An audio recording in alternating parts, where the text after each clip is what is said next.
Before you begin reading, breathe slowly and let silence settle. This is not a story meant to entertain you, but to awaken something ancient that has been waiting behind your thoughts.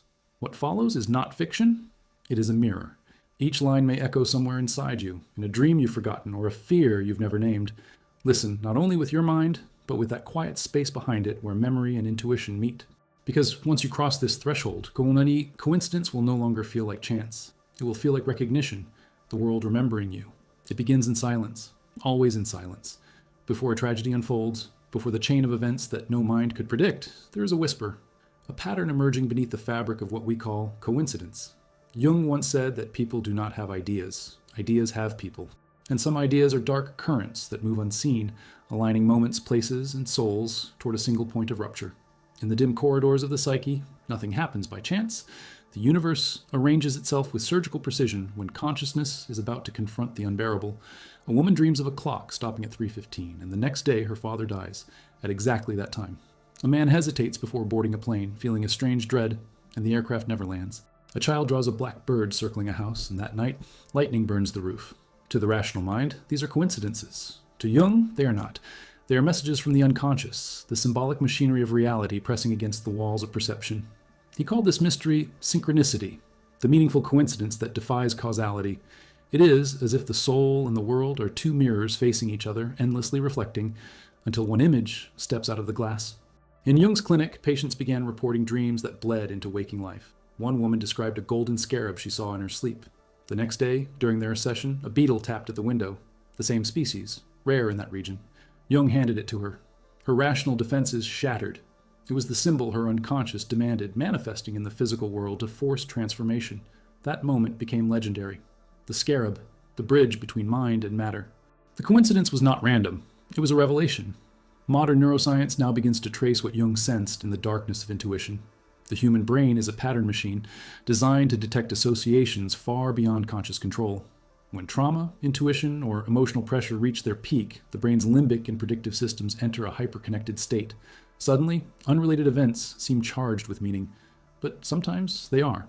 The human organism, entangled in invisible feedback with the environment, anticipates catastrophe before it rationally knows it. Like animals fleeing a tsunami minutes before it strikes, we feel the tremor in the field of being.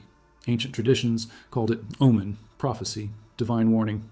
The Greeks saw it as ananke, necessity manifesting through fate. The Chinese I Ching spoke of the Tao weaving coincidences that reveal the will of heaven. Even the Bible whispered it, "He who has ears, let him hear." The wise never dismissed patterns. They read them, because to ignore the language of coincidence is to go blind before destiny. But this language is dangerous. It seduces the mind into thinking it can control the hidden order. People start to see signs everywhere, mistaking noise for prophecy, madness for meaning. Jung warned that synchronicity is not to be hunted. It reveals itself only when the ego collapses, when the rational mind kneels before the totality of the self. Then, the barrier between inner and outer dissolves, and the universe mirrors the soul's wound. He wrote that every meaningful coincidence is a moment when time folds and eternity looks through the crack. Those cracks, however, often open before something breaks. A death, a loss, a descent. The psyche senses the approach of chaos and whispers warnings in the only language it knows, symbols and alignments. A song repeating on the radio, the same number on every receipt.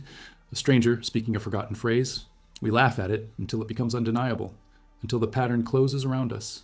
In the hours before tragedy, the world grows dense. Clocks stutter, faces blur, and the ordinary vibrates with strange life. The unconscious is warning us, yet few listen. Those who do often pay a price. Isolation, fear, the unbearable weight of knowing that coincidence may not exist. Jung called this the price of consciousness. Once you awaken to the pattern, you can never return to blindness. The scarab was not a beetle. It was the key to a door we pretend isn't there. Behind it lies the machinery of the soul, the dark engine that links thought, symbol, and reality in an unholy alliance. We live surrounded by signs of our own future tragedies, but the ego dismisses them as chance. The universe, however, does not. It speaks. And sometimes it screams. When we begin to see the same number, hear the same word, meet the same gaze in different faces, we are not insane. We are being summoned. Synchronicity is not a trick of the mind. It is a demand for awareness. It forces us to acknowledge that the line between thought and matter, between dream and event, is thinner than we dare believe. In the shadows of Jung's study, he once whispered to a student, "Coincidence is God's way of remaining anonymous." The phrase lingers like smoke. Because if that is true, then every fatal coincidence, every meeting, every delay, every dream that bleeds into waking life, may be the handwriting of something vast. And if we ignore it, it will return in the only form the unconscious knows how to speak: tragedy. Coincidences are the fingerprints of an intelligence that hides within the architecture of existence. Jung understood that when two unrelated events converge in perfect symmetry, what we are witnessing is not randomness, but the shadow of meaning trying to materialize. To him, the psyche was not confined to the skull. It extended outward, entangled with the fabric of the world itself. Reality was not a stage upon which consciousness acted. It was a mirror reflecting the secret geometry of the soul. When he coined the term synchronicity, Jung was describing something that terrified him as much as it fascinated him. He saw it not as superstition, but as evidence that the human mind participates in a greater design. Somewhere between time and timelessness, there exists a web connecting every symbol, every impulse, every heartbeat. When this web trembles, coincidences appear like sparks at the surface. The ancients might have called it fate. Today, we call it probability. But neither word captures the feeling, the skin tightening, the pulse accelerating, when the universe suddenly seems to notice you. In the late 1930s, Jung treated a man plagued by recurring visions of bridges collapsing. Each dream felt more vivid than the last, painted with the smell of steel, the echo of water below. The patient dismissed it as anxiety until one morning the newspaper carried an image of a bridge fallen into a river. It was the same structure from his dream, reduced to ruin. Jung recorded the incident as a prime example of the psyche's premonitory nature. The man's unconscious had sensed the pattern before the outer world mirrored it. What we call coincidence, Jung suggested, is often a psychological resonance, a prefiguration of what is about to enter the realm of form. In modern neuroscience, this notion finds a strange ally. Studies on predictive processing reveal that the brain is a simulation engine. It continuously forecasts reality based on stored memories and emotional cues. When danger lurks just beyond awareness, the body begins to know before the mind does. The heart races seconds before conscious recognition, as if the nervous system itself were reading signals from the field. We now call this intuition. Jung would call it the voice of the self, the totality of the psyche reaching forward in time to warn its fragmented parts. But beyond biology lies something even darker. Jung spoke of the psychoid realm, a twilight zone where the psychic and the physical intertwine. Here, matter becomes mind, and mind shapes matter. It is not metaphor, it is participation. To him, synchronicity was proof that psyche and cosmos share the same roots, both emanations of an invisible unity. When a coincidence announces tragedy, it is as if the universe is rebalancing itself, aligning energies that have drifted too far apart. Philosophers from Heraclitus to Schopenhauer hinted at this truth. The cosmos is not chaos, but a living intelligence. The Stoics called it logos, the breath of order weaving destiny through every particle. Eastern mystics described it as Indra's net, a boundless web where each jewel reflects all others. Every thought you have ripples through the net, altering its pattern. Every emotion you suppress adds weight to a corner of reality. When the imbalance becomes unbearable, the web corrects itself, and coincidence becomes the needle that sews soul and event back together. There are always signs before collapse. A sentence overheard twice in different mouths. A bird striking the same window 3 days in a row. A familiar song playing when you pass the same street where years ago you broke your heart. These are not poetic accidents. They are rehearsals. The unconscious repeats symbols until you listen, and if you do not, it translates them into circumstance. Jung called this compensation. When you ignore the inner conflict, the outer world stages it for you. And yet, synchronicity is not benevolent. It is neutral. Like electricity, it illuminates or burns, depending on how it is handled. Those who seek patterns obsessively invite possession. The archetypes, ancient psychic forces older than civilization, use coincidence to break into consciousness. Jung warned that these archetypes are not ideas to be understood, but living entities that demand reverence. The moment you mistake them for personal insight, they consume you. In his final years, Jung confessed that synchronicity was his most dangerous idea. It undermined the boundary between mind and matter, collapsing the very distinction that modernity was built upon. To believe in it meant admitting that free will is porous, that reality listens.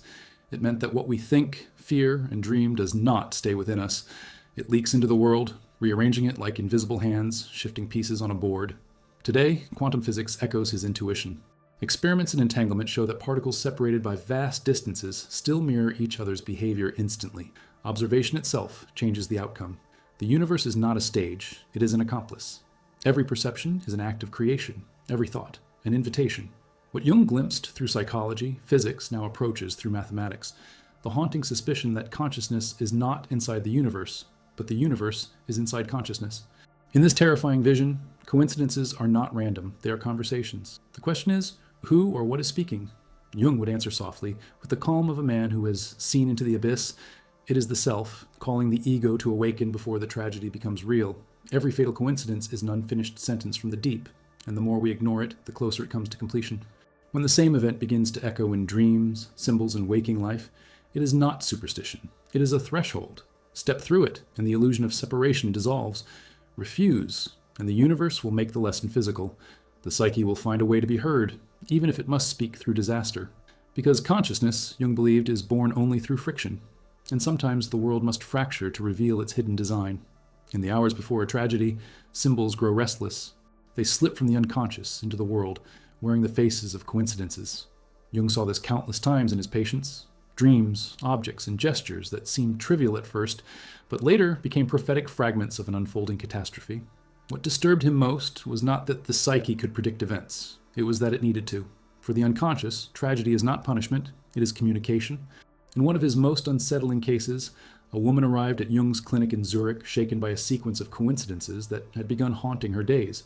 A bird flew into her window and died. The next morning, her husband dreamt of a funeral procession. That afternoon, their son broke his leg on the same road where the funeral in the dream had taken place. 3 days later, the husband collapsed from a sudden heart attack. In her grief, the woman recalled every moment, the feathers against the glass, the echo of the church bells from her husband's dream, the shadow that passed across the house before his death. She whispered, "It was already written somewhere." Jung didn't dismiss her. He recognized the pattern. The psyche had built a bridge between her inner anxiety and the events that followed. What she had called written somewhere was the symbolic field, the invisible correspondence between emotion, thought, and external reality. To Jung, these coincidences were not the product of divine intervention or luck. They were manifestations of the self, the totality of the psyche, attempting to make itself known through the language of symbol and synchronicity. Every symbol is alive. It is not an abstraction, but an organism, part thought, part energy.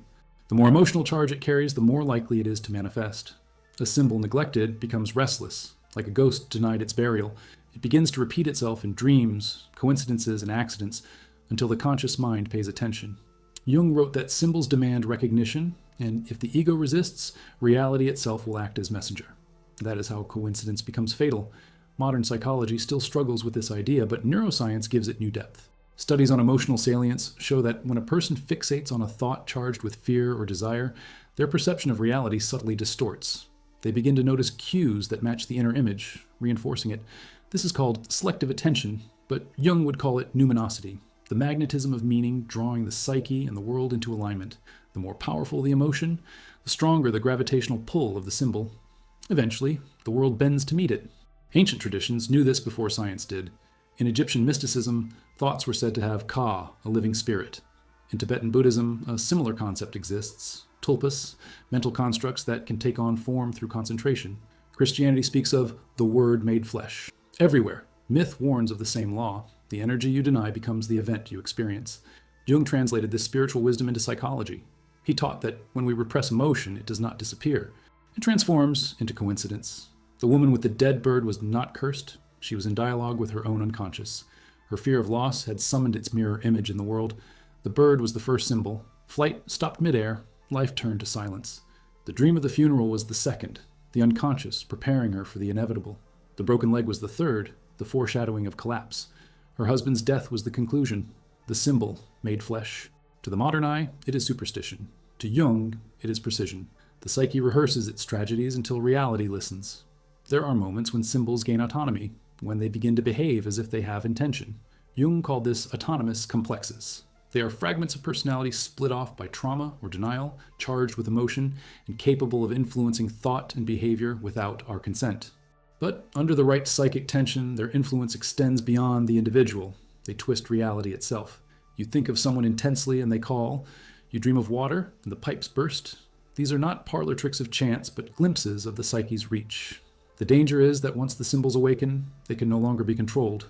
They behave like wild animals, half messenger, half predator.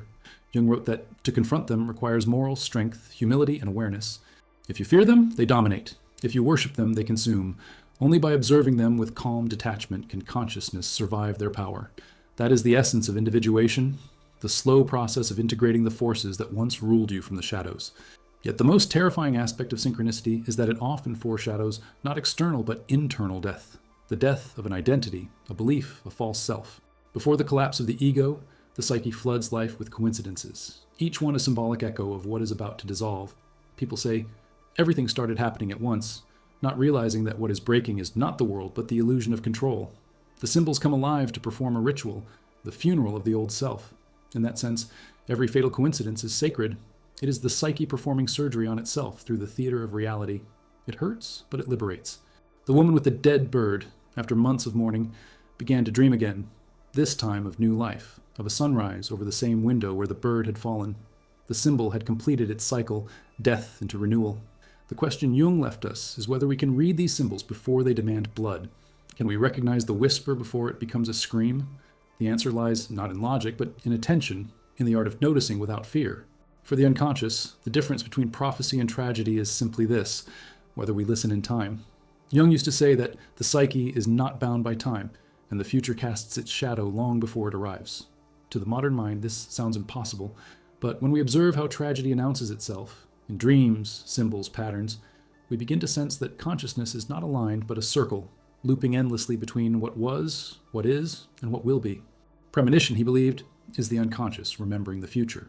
In the sterile light of modern laboratories, scientists are beginning to rediscover what mystics always knew. Studies in parapsychology, dismissed for decades, have returned under new names: anticipatory physiological response, presentiment. In carefully designed experiments, researchers measure subtle changes in the body: heart rate, skin conductivity, neural activity, seconds before random images appear on a screen. Again and again, participants show a measurable reaction before the frightening or emotional picture is revealed. The body knows before the mind does. It is as if the nervous system itself is whispering, something is coming. Jung would not have been surprised. He spent his life mapping the unseen territory between matter and meaning. He saw the psyche as a field, not a container inside the skull, but a network extending through space and time. When he spoke of synchronicity, he hinted that the unconscious could transcend causality altogether. The psyche and the cosmos, he wrote, are reflections of the same principle, an underlying unity that bends time to the rhythm of meaning. In moments of crisis, that unity intensifies. The veil between inner and outer thins. The psyche glimpses its own approaching storm. One of his most haunting examples came from a patient who dreamed over and over of dark waves swallowing a white city. Each time the dream ended with a blinding flash. Jung urged her to record every detail. Months later, war broke out in Europe, and the first images of bombed cities appeared in the newspapers. Rows of buildings submerged in dust and smoke. She returned to Jung, trembling. "It was not just a dream," she said. He answered, "No, it was a memory of the future." This idea, that time can fold inward, is now being explored in physics under names like retrocausality and block universe theory. Experiments suggest that particles can be influenced by future measurements, that the act of observation may ripple both forward and backward through time. The implications are staggering. The future may not simply be waiting for us, it may already be participating in the present. Jung's intuition, once dismissed as mystical speculation, now stands on the edge of scientific validation. But the danger lies in misunderstanding. To believe that premonition gives control is to mistake awareness for power. The unconscious does not show the future, so we can alter it. It shows it, so we can align with it. The ego craves certainty, but the self seeks wholeness. Premonition is not about prediction. It is about preparation. It invites consciousness to integrate what is coming, to face the inevitable with grace rather than panic. Neuroscience adds another layer of explanation. The brain is a pattern machine tuned to survival. When faced with uncertainty, it constantly simulates possible futures, testing scenarios against emotional data. What we call intuition may be this predictive system operating beneath awareness. But what Jung added, and what modern science still hesitates to accept, is that these simulations are not confined to the brain. They interact with the outer world through a mysterious resonance. Emotion becomes magnetism. Thought becomes probability. When enough psychic energy gathers around an outcome, coincidence arranges itself to meet it. The ancients framed this truth in myth. In Delphi, the priestesses of Apollo inhaled sacred vapors to see beyond time. In the East, seers watched the patterns of water and fire, believing that destiny rippled through nature's elements. Even the Bible is filled with dreams that warn of famine, flood, and betrayal. Joseph's vision of 7 thin cows devouring 7 fat ones was not magic. It was synchronicity written in symbolic code. Every culture that survived long enough to record its wisdom accepted one principle: the world speaks before it acts. In today's age of noise and distraction, this ancient faculty has withered. We no longer dream with reverence. We anesthetize the whispers of intuition with data, logic, and endless movement. Yet the psyche does not surrender. It finds new ways to reach us: anxiety, nightmares, coincidences that repeat like a ticking clock. When ignored, these premonitions intensify until life itself becomes the message. Imagine walking into a room and feeling a chill with no source. You brush it off. Hours later, news arrives that someone you love has fallen ill. The skeptic calls it chance, but your body knew. It felt the tremor of connection, the entanglement of souls that transcends distance. Jung believed that love and tragedy are two sides of the same coin of synchronicity. Where emotion runs deep, the field between minds becomes electric. When one heart breaks, another flinches. So the science of premonition is not a laboratory curiosity. It is the anatomy of empathy at the cosmic scale. It is proof that consciousness is a continuum, one organism breathing through billions of individual lives. When a tragedy approaches, the collective field tightens, like the air before a storm. The sensitive ones feel it first. The rest call them superstitious. Jung wrote that what we call coincidence is the work of an unseen hand arranging the visible. Today, quantum mechanics calls that hand the observer effect. But the names do not matter. What matters is the humility it demands, the recognition that the world is not mechanical but alive, and it feels us as we feel it. Premonition is not an anomaly. It is the pulse of a living cosmos warning us, pleading with us, to awaken before the pattern completes its fatal design. Long before Jung gave it a name, synchronicity was already woven into the myths of humanity. Every civilization left traces of this hidden pattern, describing a reality in which events corresponded not by cause and effect, but by meaning and destiny. The ancients did not see the world as a machine. They saw it as a mind, breathing, dreaming, speaking in symbols. Jung, walking through the ruins of history, recognized that what modern science called coincidence was, in truth, the oldest language of the soul. The Egyptians believed that each life was written in the book of the dead long before birth.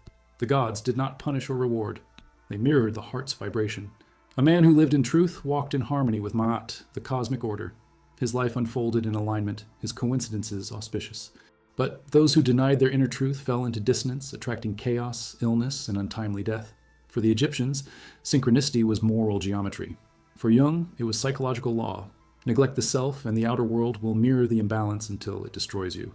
In ancient Greece, the Oracle of Delphi sat in her trance inhaling the vapors of the earth, her body trembling between worlds. People came from far lands to ask questions of fate, but the oracle did not answer in facts. She spoke in riddles. The Greeks understood that truth arrives veiled. Every prophecy was a mirror, reflecting not only destiny, but the state of the seeker's soul. The answer was already within them. The oracle merely gave it voice. Jung saw the same dynamic in his patients. The unconscious, like the oracle, reveals only what the ego is ready to face.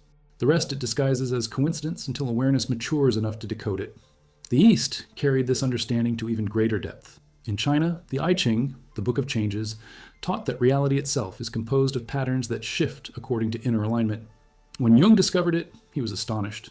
Casting its hexagrams, he realized that each pattern corresponded uncannily to the emotional state of the moment.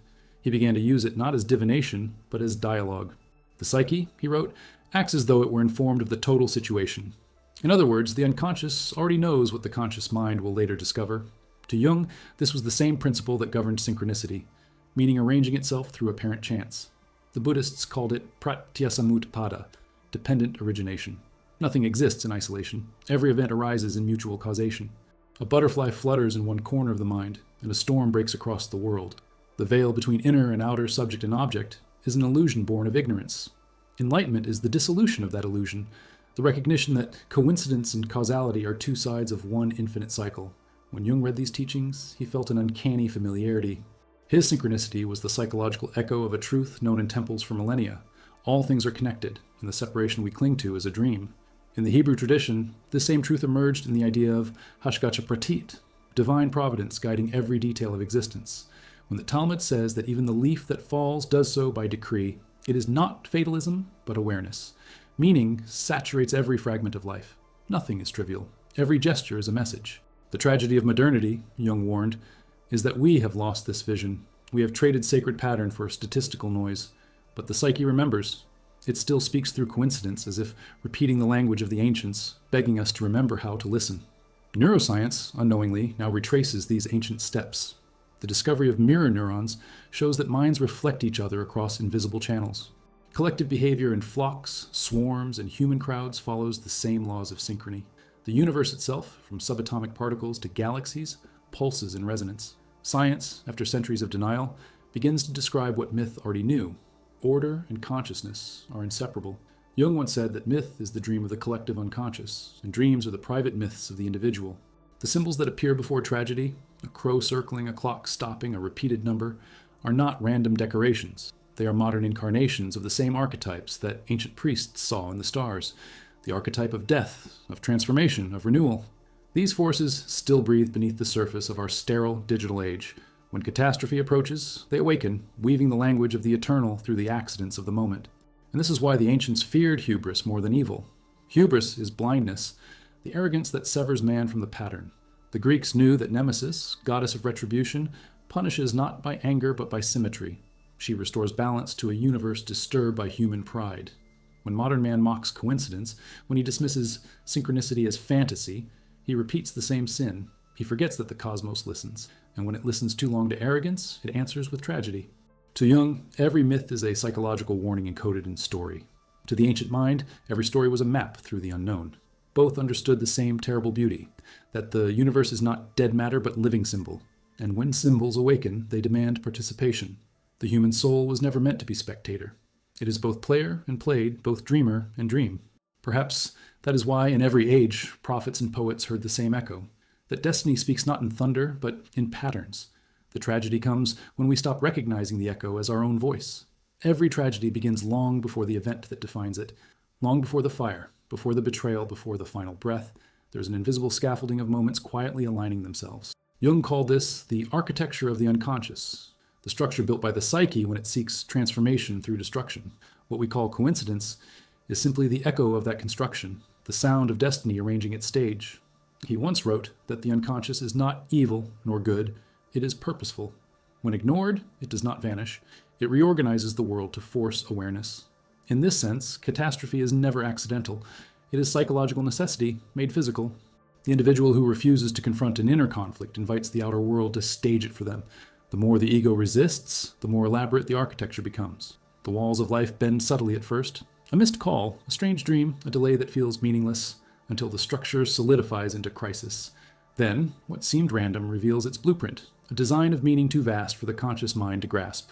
Modern psychology still recoils at this notion, yet even systems theory and quantum dynamics hint at it. Complex systems, from ecosystems to economies, exhibit what scientists call critical transitions. Before collapse, the system shows warning signs, fluctuations, repeating patterns, sudden synchronizations. The closer the catastrophe, the stronger the coherence. The psyche behaves the same way. When repression builds pressure, the unconscious releases symbolic tremors, dreams, coincidences, emotional surges, to warn of the approaching rupture. Ignore them, and the psyche will shift from symbol to circumstance. In one of Jung's notes, he described a patient who dreamed of a dark corridor ending in a locked door. Night after night, she heard something scratching behind it. Days later, she discovered her husband's secret life. Another woman, another home, the truth scratching behind the facade. Jung did not see this as telepathy or superstition. It was the unconscious detecting dissonance, assembling a symbolic architecture that later collapsed into revelation. The catastrophe was both psychological and literal, the union of symbol and fact. This mechanism operates on every scale. In individuals, it manifests as breakdown, illness, betrayal. In societies, it becomes war, revolution, economic collapse. Jung warned that collective repression is the most dangerous form of blindness. When a civilization refuses to face its shadow, its greed, fear, or hypocrisy, the unconscious responds with catastrophic compensation. Coincidences multiply, myths reawaken, symbols of doom appear everywhere in art and culture. He called it the constellation of the archetype. It is as if the collective mind begins dreaming aloud, revealing the structure of its impending fall. History confirms this pattern. Before every societal collapse, there's a fever of strange synchronicities. Before the First World War, Jung noted an epidemic of apocalyptic dreams among his patients. Oceans boiling, cities burning, skies split with fire. He later realized the dreams were not personal but collective, premonitions of a war the psyche already knew was inevitable. The architecture of catastrophe was complete. The only question was when it would manifest. In our own time, the signs return, coincidences of despair, repetitions of history, collective déjà vu. We see the same errors reborn in new disguises, the same symbols recycled. Walls, floods, fire. The collective unconscious speaks again, but few listen. The age of data deafens us. The signals of fate are buried under noise. Yet the architecture continues to grow, brick by invisible brick, waiting for the weight of ignorance to complete its design. From a spiritual lens, this architecture is not punishment, but purification. Every structure that hides truth must eventually collapse. In alchemy, the science that shaped Jung's psychology, the stage of destruction is called nigredo, the blackening. It is the necessary death of form before the birth of essence. The alchemist watches as the material dissolves into chaos, knowing that only through decay can gold emerge. The psyche follows the same law. Before enlightenment, dissolution. Before awareness, catastrophe. The destruction is the cure, and yet the warning is always given. The universe is not cruel, it is precise. It sends messages in sequences too subtle to quantify. A repeating number, a dream of falling, a silence that grows heavy. These are not omens in the superstitious sense. They are symptoms of psychic pressure, signals that something beneath consciousness demands release. Jung believed that if we heed these signs, if we integrate the conflict consciously, the external catastrophe may be avoided. But when we deny them, the unconscious takes command of reality itself. Then coincidence becomes compulsion and fate becomes executioner. In the moments before tragedy, time behaves differently. The world feels rehearsed, the air thick with significance. Conversations repeat, clocks align, chance encounters weave an impossible pattern. These are the finishing touches of the invisible architecture. When the event finally happens, the betrayal, the death, the collapse, we say, "I knew it." What we mean is, the psyche knew all along. It built the structure in silence, one synchronicity at a time. The lesson Jung left is both terrifying and liberating. Catastrophe is not chaos, it is communication. The psyche destroys only what refuses to awaken. Every disaster carries the blueprint of rebirth. The architecture of tragedy and the architecture of transformation are the same. The difference lies only in how soon we dare to see it. When Jung looked into the ruins of Europe after the Second World War, he saw not only the devastation of cities, but the exposure of a psychological truth. A civilization had been possessed by its own shadow. The hatred, violence, and blind obedience that erupted across nations were not isolated acts of evil. They were symptoms of an infection spreading through the collective unconscious. What appeared as politics was psychology on a massive scale. Jung warned that when enough individuals repress their darkness, it fuses into a collective entity, an archetype made flesh, feeding on coincidence and emotion until it manifests as fate. The collective shadow is born from denial. Every fear unacknowledged, every injustice justified, every truth buried becomes its brick and mortar. As these fragments accumulate, they begin to organize, forming a psychic network that binds individuals into patterns beyond their awareness. The result is mass psychosis, the synchronization of minds through unspoken terror and desire. Jung saw it in Nazi Germany, but he insisted it could arise anywhere, in any age, under any ideology. When the collective shadow awakens, it arranges reality itself to fulfill its purpose. The coincidences of individuals merge into the orchestration of history. Modern neuroscience finds a strange echo of this idea in studies of emotional contagion and social synchronization. When groups share intense emotions, fear, anger, ecstasy, their brainwaves, heartbeats, even hormonal rhythms begin to align. Crowds become organisms. Decision-making dissolves into mimicry. Rationality fades. Instinct takes command. Jung would have called this possession by an archetype, the triumph of the unconscious over individuality. In such moments, coincidence ceases to be personal. It becomes systemic, woven through culture and destiny alike. We like to think of ourselves as separate, but the psyche is porous. Every conversation, every image, every digital signal passes through the invisible web that links us. When fear dominates that field, it begins to generate meaning of its own, synchronicities that feed the narrative of doom. One person dreams of collapse, another senses unease, and soon the entire society trembles under the weight of an unspoken prophecy.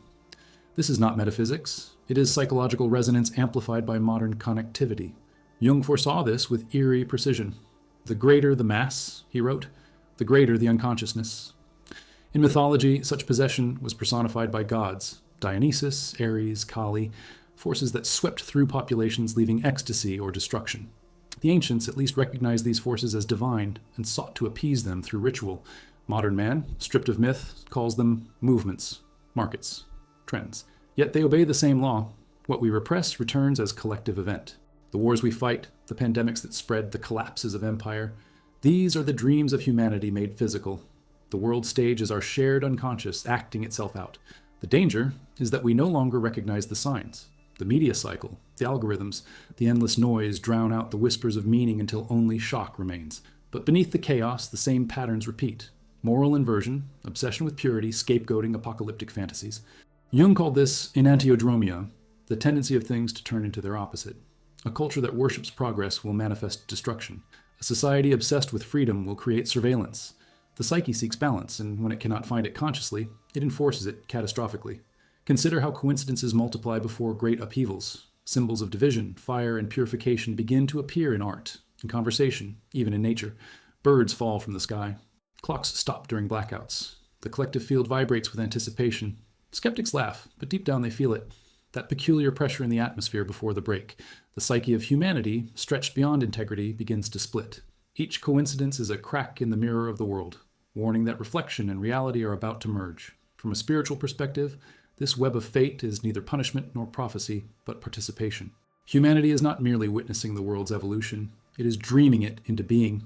Every act of consciousness, every choice, fear, or denial adds to the pattern. The collective shadow feeds on ignorance and disperses when confronted with awareness. Jung believed that the only antidote to mass possession was individual reflection. A single mind, illuminated by consciousness, can weaken the contagion of darkness. Awareness, he wrote, is the most revolutionary act. But to awaken in such times is not comfortable. It means realizing that every external event mirrors an inner state, that the horrors of the age are projections of what we refuse to see in ourselves. The cruelty of nations begins in private resentment. The corruption of leaders mirrors our own evasions. The unconscious does not distinguish between inner and outer. It simply seeks wholeness. If wholeness requires catastrophe, it will create one. And yet, even in darkness, synchronicity offers guidance. Just as the collective shadow manifests destruction, the collective self manifests meaning. Amid chaos, coincidences of light appear, meetings that heal, words that arrive in time, symbols that reorient the lost. These are not random acts of kindness. They are the psyche correcting its own imbalance through grace. For Jung, such moments prove that the same web that binds us to tragedy also binds us to redemption. The field that carries destruction can also carry awakening. The web of fate, then, is not fixed. It is alive, breathing with our choices. The more we turn inward, the more its threads shimmer with coherence instead of chaos. The collective shadow may rise again and again, but each recognition weakens its hold. Jung believed that if enough individuals faced their inner darkness, the archetype of destruction would lose its power, and humanity could finally step out of its recurring nightmare. But until then, the coincidences continue. Warnings written into the script of history repeating like an echo from the ancient mind. We mistake them for news, for politics, for chance, when in truth they are our own reflection, shimmering in the fabric of reality, waiting for us to awaken before the web tightens into destiny. There is a moment, invisible to the ordinary eye, when the unconscious begins to murmur. It is not a sound, but a shift, a tightening of atmosphere, a strange coincidence, a dream that refuses to fade with dawn. Jung believed that these moments mark the threshold between the inner and outer worlds, the precise point where the psyche tries to warn us of an approaching transformation. Yet because we worship reason and dismiss mystery, we miss the signal and call it fate. Every catastrophe begins with whispers.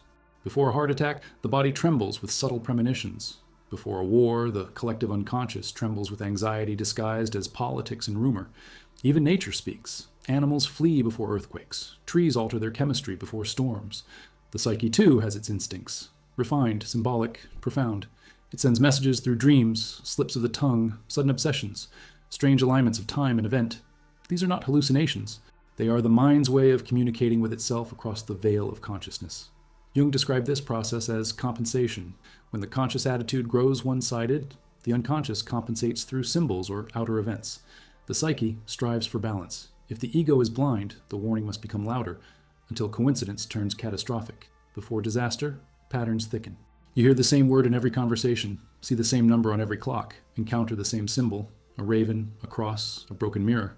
These repetitions are not arbitrary. They are the syntax of the unconscious, spelling out the truth you refuse to face. In one of Jung's recorded cases, a man dreamt of a crimson tide rising over the Alps. Days later, his business collapsed, taking his family into ruin. He returned to Jung, trembling. "I saw it coming, but I thought it was just a dream." Jung replied, "The soul always warns before it bleeds." He meant that the psyche never moves directly into destruction. It always offers symbols first, hoping consciousness will interpret them and prevent what must otherwise manifest in the physical world. Neuroscience, still reluctant to use words like soul, nonetheless confirms the principle. The brain's limbic system, responsible for emotion and intuition, processes signals faster than the cortex. It detects danger before thought, sending subtle alarms through the body, changes in breath, pulse, and attention. When the rational mind ignores these sensations, the message seeks other routes: imagery, synchronicity, projection. In this way, what Jung called the language of symbols can be understood as the body's last attempt to communicate what the mind will not hear. In the spiritual traditions of every continent, these warnings were treated with reverence. The Navajo called them signs of balance breaking.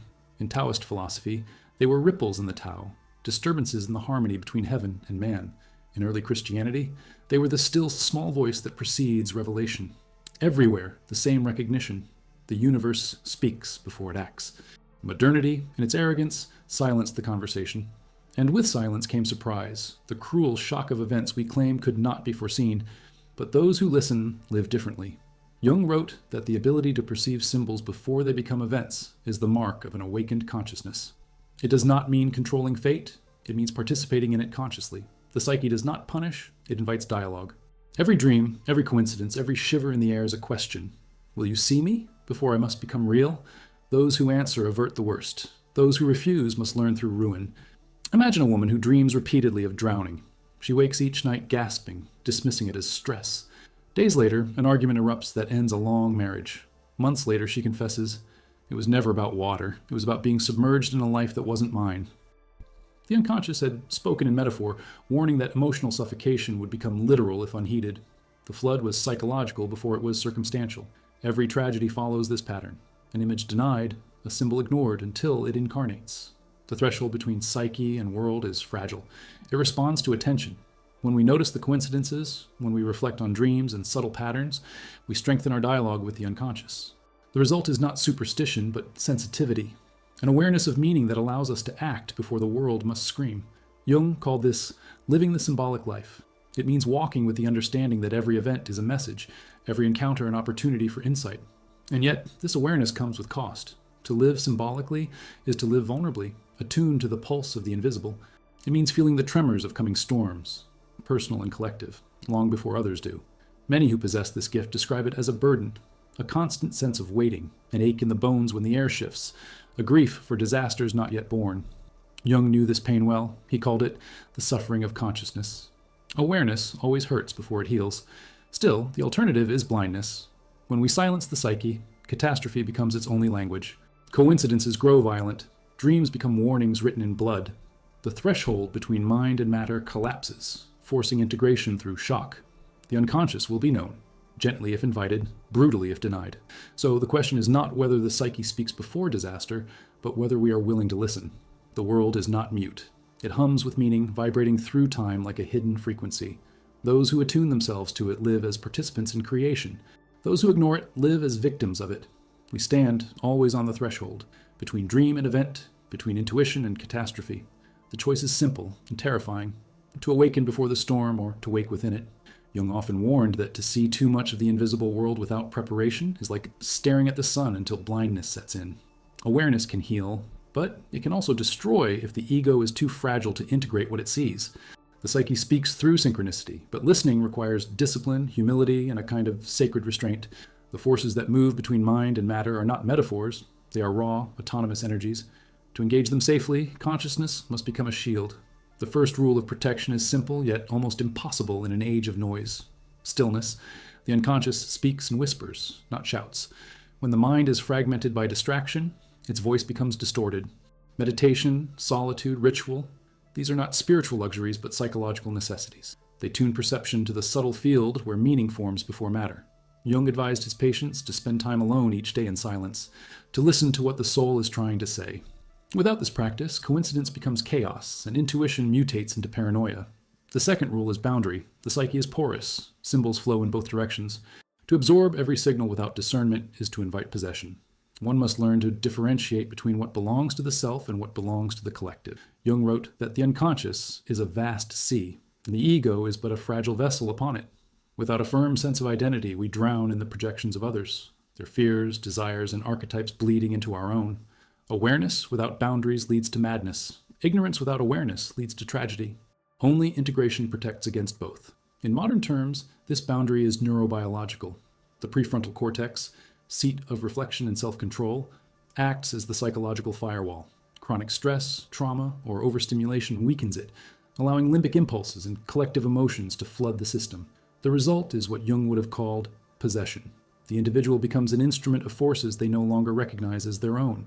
The antidote is not withdrawal, but coherence, a disciplined balance between feeling and reason, intuition and structure. Consciousness as a shield is not rigidity, it is rhythmic awareness, flexible yet intact. The third rule is symbolic literacy. Every psyche speaks a private dialect of images. To protect oneself, one must learn to interpret it. Jung trained his patients to keep dream journals, not as prophecy, but as maps of the unconscious terrain. He believed that by naming a symbol, one disarms it. What is understood internally need not manifest externally. This is the secret purpose of analysis, to translate the language of coincidence into comprehension before it must erupt as crisis. In the same way, cultures once used myth to contain archetypal energy. By giving gods names and temples, they prevented those forces from possessing entire nations. Modern society, having exiled myth, leaves these energies homeless, and therefore dangerous. The fourth rule is moral alignment. Synchronicity is not neutral in its effects. It mirrors the moral tone of the observer. A mind consumed by fear will attract patterns of fear. A heart anchored in compassion will draw guidance instead of warning. Jung saw this law as psychological karma, the principle that the quality of one's inner life determines the quality of one's coincidences. Consciousness, he said, magnetizes reality. When darkness dominates awareness, even chance becomes hostile. To survive the invisible, one must cultivate inner integrity. The fifth rule is withdrawal in the face of overwhelm. Jung used the term retreat into containment. When symbols grow too vivid, when synchronicities multiply beyond comprehension, the psyche demands rest. He compared this to closing a wound before infection sets in. Excessive openness to meaning can lead to inflation. The belief that one is chosen, prophetic, or central to the universe's design. This is the most seductive trap of synchronicity, mistaking participation for control. The proper response to extraordinary coincidence is humility, not exaltation. The universe is not confirming your importance. It is inviting your surrender. Even science, stripped of mysticism, now recognizes these psychological protocols. Mindfulness stabilizes neural networks. Moral reflection rewires emotional circuits. Narrative integration reduces trauma recurrence. The mechanisms differ, but the function is identical. Consciousness transforms chaos into coherence. The act of observing meaningfully, rather than reactively, reorganizes both brain and reality. Jung saw this as the highest form of protection. Awareness as participation in creation, not defense against it. Spiritually, this is the armor of light spoken of by mystics. In the Christian texts, Paul described it as the helmet of salvation, the breastplate of righteousness. In Buddhist teaching, it is mindfulness, the flame that guards against illusion. In Taoism, it is Wu Wei, action through awareness, effortless alignment with the unfolding pattern. Across traditions, the message is the same. Consciousness is not passive. It is the field through which fate becomes form.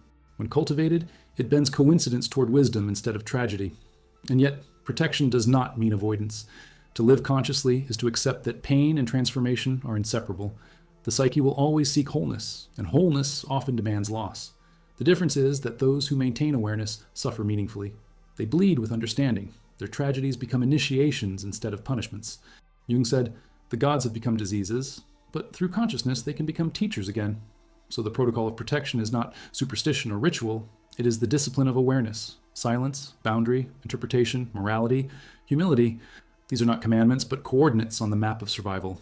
They do not guarantee safety, only sanity. They remind us that the unconscious is not an enemy to be conquered, but a force to be respected. In a world where information overwhelms intuition and coincidence has become background noise, this discipline is rebellion. To sit quietly, to notice, to reflect, these are radical acts. They reclaim the sacred territory of mind from the tyranny of distraction. Consciousness becomes both sword and shield, cutting through illusion while guarding against possession. In the end, Jung's message is simple but severe. To live without awareness is to live under siege by forces you cannot name. To cultivate awareness is to stand at the center of the storm, untouched yet transformed. The winds of fate will still blow, but you will not be their victim. You will be their witness. In the final years of his life, Jung wrote that humanity lives as if it were asleep, dreaming it is awake. He knew that the world's surface, from our science, our politics, our illusions of control, was only a fragile crust floating over an ocean of mystery. Beneath it, the collective unconscious murmurs, shaping coincidences, molding events, and guiding civilizations through the same eternal cycle: ignorance, awakening, collapse, renewal. He called this the rhythm of the archetypes, the pulse of the invisible world moving through time like breath. And it is this rhythm that reveals the most disturbing truth, that we do not simply witness the pattern. We are the pattern. Everything that happens in the outer world is a reflection of what happens within us.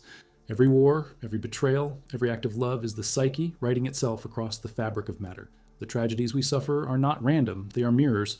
The coincidences that haunt us are not signs from elsewhere, they are the echo of the self-demanding recognition. Jung often said that the unconscious will arrange circumstances to force consciousness. When the message is ignored, the message becomes the world. The warning becomes the event. To understand this is to feel a kind of holy terror, Because if the universe mirrors the soul, then nothing is meaningless. Every accident is choreography. Every silence is instruction. Every death is a question. What in me had to die for this to be born? The shadow, that dark twin of consciousness, is not evil. It is the half of reality we refuse to admit.